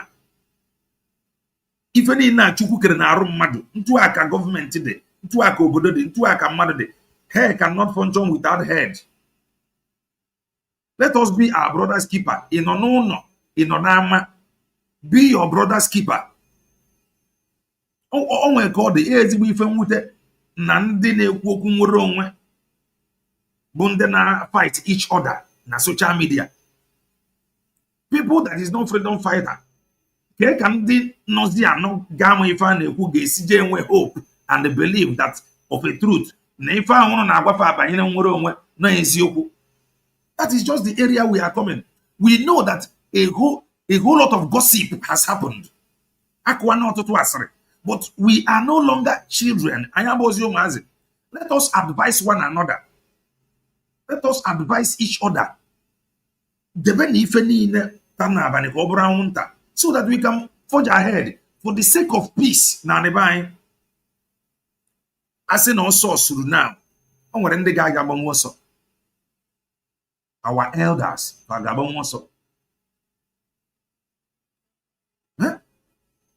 This blame game cannot. For the past 7-8 months now, one night you work on this blame game that is happening. No, not to go be top. Somebody like me, I'm not happy. I am being frank. Or the fair game with two do or the very, very important. For the sake of no matter. Mazen nan the canon on him. On ebe a na-ekwu okwu udo. That alone is agwagị na without udo nwanne ma nwanne ya na ife aha na-ekwu okwu ya dị possible. Maazị Ekpanjọkụ nọrọ n'ime na-ekwu okwu udo. That alone is agwagị na without udo ife aha na-ekwu okwu ya it is not possible. How about you non-hero? Why can't you make peace with one another? Obi igbu nwanne gị egbu ka mma. Caution one nigga, convince one nigga the reason one nigga just so be. Just like when Mazen and the Kanu came out, or forced anybody to follow him. He continued to preach. He continued to preach. Never I am freezing. Mazen apata. Or anybody of force to follow him and listen to him. He preached and preached. Never I am matare. Na fa ni dream a whole number of never I am mata. Now, Dr. Ngozi Orabueze anọrọkwa n'ọrụ. Onye ọbụla furu ndị o si wee gaa. Kelenna TV ka na-ekwu my own take na USB gbanyere mgbọrọgwụ more than Briggy. Because na ife ha na-ekwu okwu ya na-eme movement. The movement amarụ na Briggy end ya. From autopilot, Briggy. From Briggy, USB. So why are you people still holding under Briggy?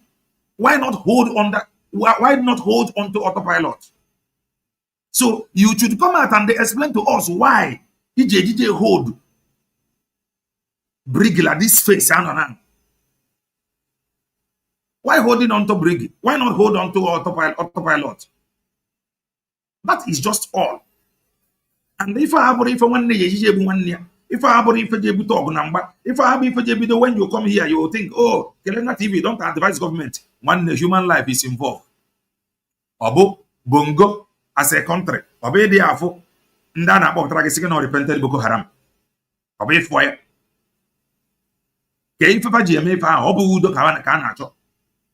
This recent one now that happened in Imo State, Ebana taking a 400 and something. Summit reformist. If I never over peace, government no for peace you. Okay, let's look at it this way. Obro no na peace ya draw na government choriji force kafabu Steven no. Ima na government will end up 400 and something.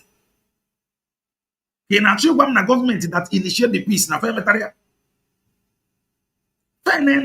Na fabube obuma 400 and something kapajebu. Na ife dị n'ife bụ onye mebe ike gwu ya ọcha n'ụzọ. Don't be obstacle. Ntu ifru nke maazị ebe a na-asị make movement from autopilot to brig, from brig to USB. Ọ bụrụ rana na imebe ma ọ bụ na o ruore gị ịnọ na USB ntu ha si wee kwu. Gaa chaa n'ụzọ. Ịchọ imepe your own.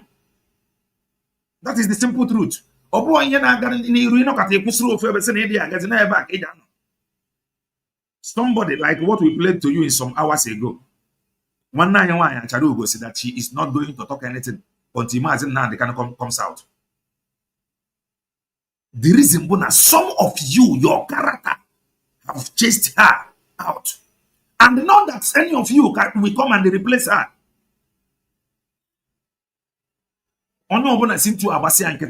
You may end up begging people, oh, come and talk. What happened to your platform? Oh, you have been paid. You are no longer talking. Instead of each other could do the government. No matter how you look at it, no matter how you look at it, 400 and something government the thing and we go called they change it. That is the simple truth. As I am broadcasting here, as an independent broadcaster, no without insult. Nobody is paying me. I don't know Dr. Ngozi Orabueze. I have never spoken with her. I don't know anybody. I have never spoken with anybody. Mana, will that make me not to ask for peace? I will ask for peace. Do I want to lead anybody? I don't want to lead anybody.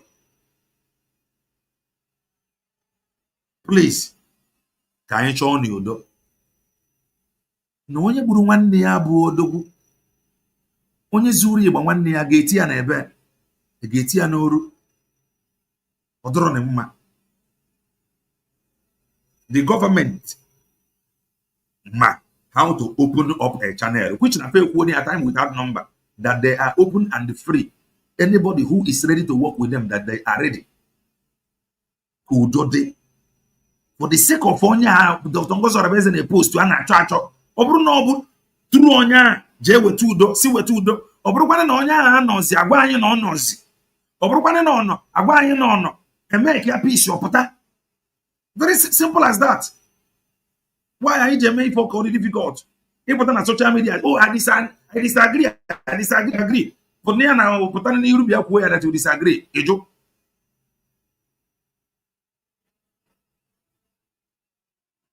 If I na achọ bụ kudo dị discipline, the very, very important. Need discipline.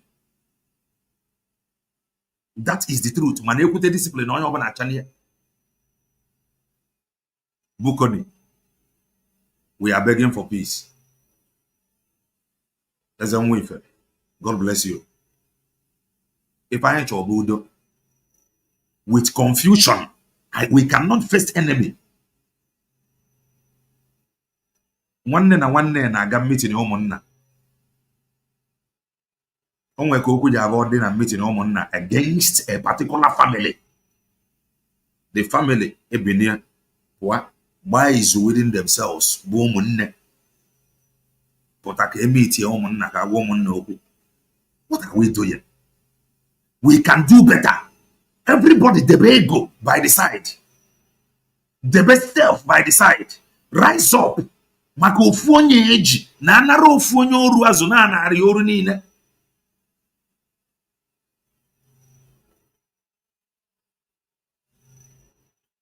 Yes, discipline cannot come without punishment. Nke a bụ eziokwu. Mana anyị nene anya, who is punishing who now? Who is punishing who now? Onye dị involved. According to the writer of Thunder,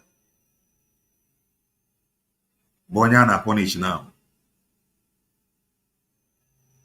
USB, according to the writer of Dr. Ngozi Orabueze, is not working with Igwe Butuzo. But now, the third person non this is Dr. Ngozi Orabueze. This is Igwe Butuzo. And here is Thunder. Now, Thunder, Bonyana didn't receive punishment. I'm not difficult, but let us try. No matter the involved. We are all brothers. And when you confront Mundiro with one voice, are you not? Are you as some of us not seeing this thing the way I'm seeing it? In our land, now on this zog, we are still confused about that up to date. And here is another one. And the message coming from Finland, from Mazeba, is peace. Rapunding on a media. Rapunding on a media and Awashon on a media. I'm being frank with you. They have believed now that they are doing more harm than good. When we were saying it before, no propaganda. And that was what we were saying. Oh, Ngozi Orabueze, that she may feel pained. Man, the thing is wickeding somebody inside.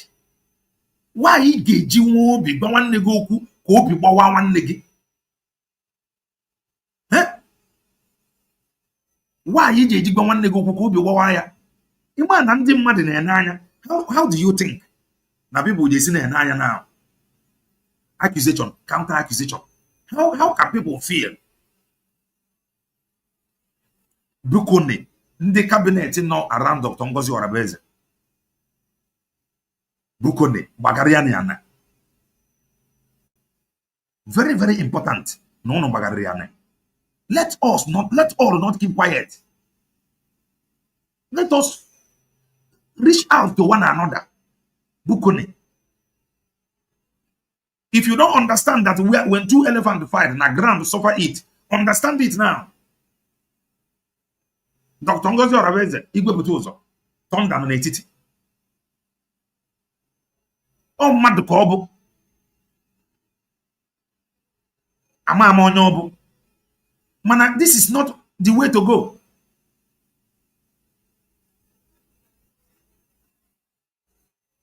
Thank you, one mother. If any more for the some people are like more than apatra. I have been hammering peace. I have been hammering peace. It is not today. Because I know the importance of peace. I know with peace what we can actually achieve. With confusion, hatred among one another, we can, no matter how you look at it, we cannot go any you cannot make any headway. So many of them then, when we were telling them that your utterances in social media against Dr. Ngozi Orabueze, that it is not doing anybody any good. And when I use that word, that they have done more harm than good. If this message did not come, some of you will not believe that some of them have really done more harm than good. And that should be a call for sober reflection. Let any level and more pray. Let this call be a call for sober reflection. Any level you are operating, try to amend. This will tell you that peace is very important. Without peace, we cannot go anywhere.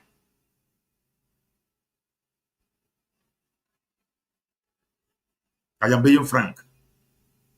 We must be disciplined, never good. Do you know the reason? Not the glory or the enjoyment guardian or the greater than what anybody can enjoy now.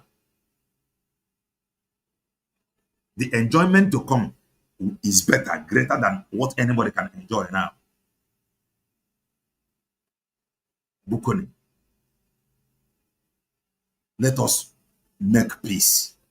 Rap on them on social media. Don't get it twisted. Then on social media, and there is an accusation going on now on social media against one another. Over a peace, that accusation cannot come.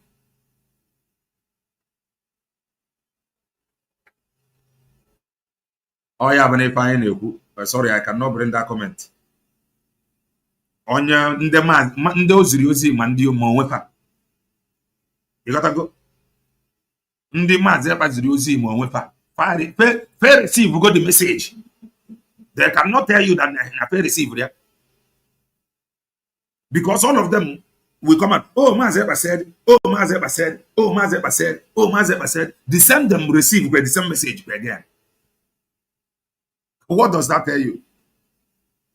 Mana, let this message, ejiri nwanne anyị nwoke a were ya mezie ụzọ. Bukone. Ka ndị ji nwanne anyị ara na ya bukone. Na anyị mebe ntu a na anyị onwe na ebe anyị ga-aga. Anyị mebe ntu a, we are only hurting each other.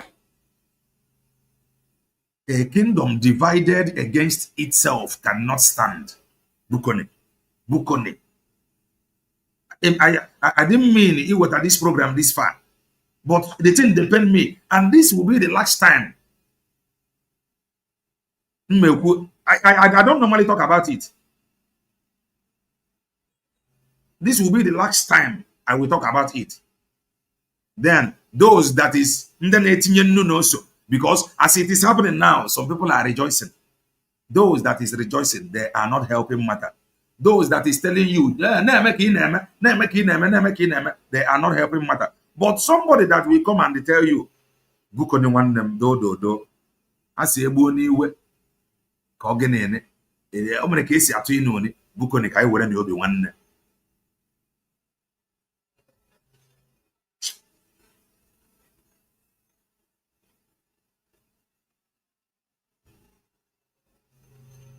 Innocent and Chika have the same education. Okay. Hey, this comment. Please, Kalena, help us to advise Butuzo to tell him to take it easy. One name of folk work I know. One name or 1 year. Oboron when you were a particular person after. They were matter. One name or 1 year. Or if I know. Onwere ife anya na-azọ.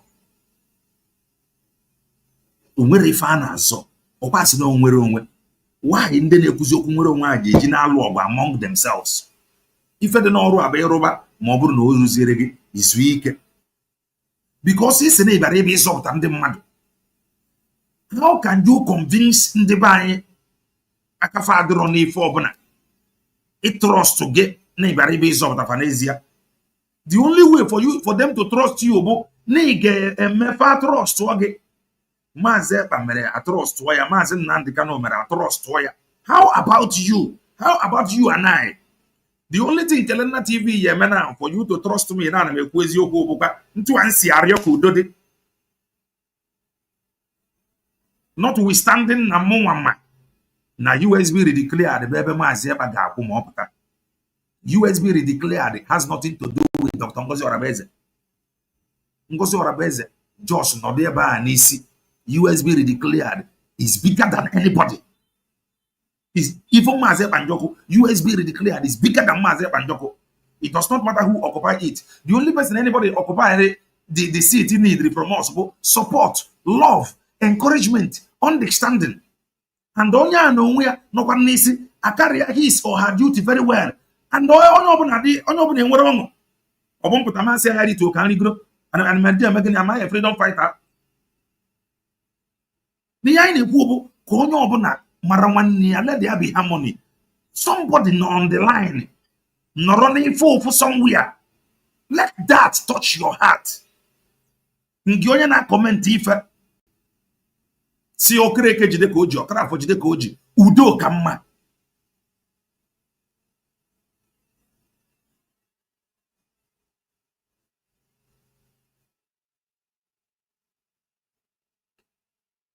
Bukoni, ọ bụ na ka ọra m n'ọnụ. Anyị jide onye ọbụla gwara gị na aka anyị ji na nwere onwe a ji ya abịa. Onye a na-asịrị onwe ya asị. And that is what we must not do. Lying to ourselves. That is what we must not do. Very, very important, I tell you.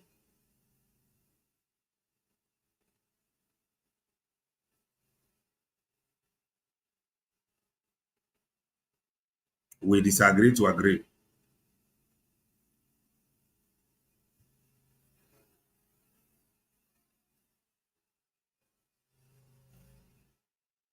Okay, that is that for now. Be your brother's keeper. Maazị Nnamdi Kanu kwuru na court ka na Igbo jụọ oyi ka nwanne gara igbu nwanne ya. Maazị Ekpezie n'ozi from detention ka udo dị.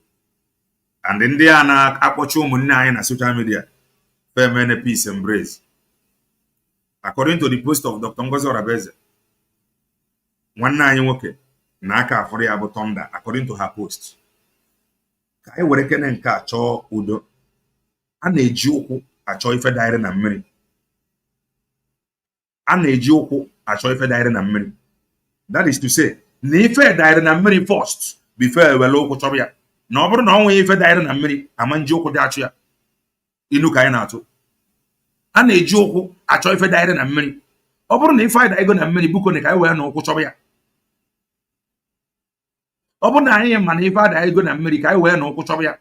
N'ụkwụ ka eji achọ ife daire na mmiri. Okwu Igbo ka anyị na-ekwu.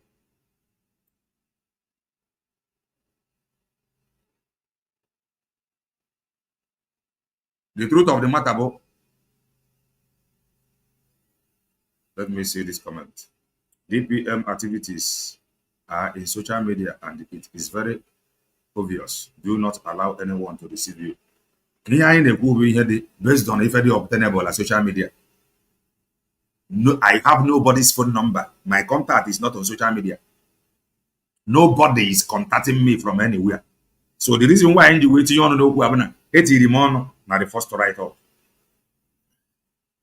Response 19, okay, which response Igwe Butuzo, which I said I will not play here. The reason is because Nafa Mazeba, because Mazeba is not here to even speak. Because if I want to play the video, I may go to analyze it. You gotta go. Yeah, what I'm doing where money high na go. I wear no ko. Chobi for diary and Mary. I wear no ko. Chobi for diary and Mary. Doreen.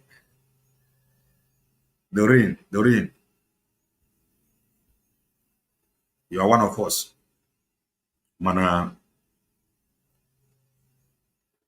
Let's see how it goes. If I ain't on a Buddha, I don't know how to end this program. Some things na social media. Or webro, nde no. Nande na we. Big problem. More than I'm forgotten. They didn't know the green me do. You know, this is not the equipment. So, Bria, thank you. And may God bless you. May God bless on your banana royal is your chalk and where on the Chukwabia Magozie. Chukwabia Magozie on your banana chalk would do it. Nanibine. Chukwabia Magozie and then no. Gozie and the Prab. Chukwabia ụmụnne anyị na-abụ nọ n'ime buko na-efe anyị ebere fezie n'ozi nwanne egbuzina nwanne ya nwanne mara nwanne ya fezie n'ozi peace ka peace return. I am not a freedom fighter. This is Keledna TV. I am an independent broadcaster, a preacher of the gospel of redemption. So if you are wondering why am I asking for peace, the reason why I am doing so, but that I am a preacher of the gospel of redemption, a preacher of peace. I didn't Igwe. I get one minute. Manayagasa, wherever I as well. Join us in some hours' time as we continue the gospel of redemption. Stay blessed and God bless.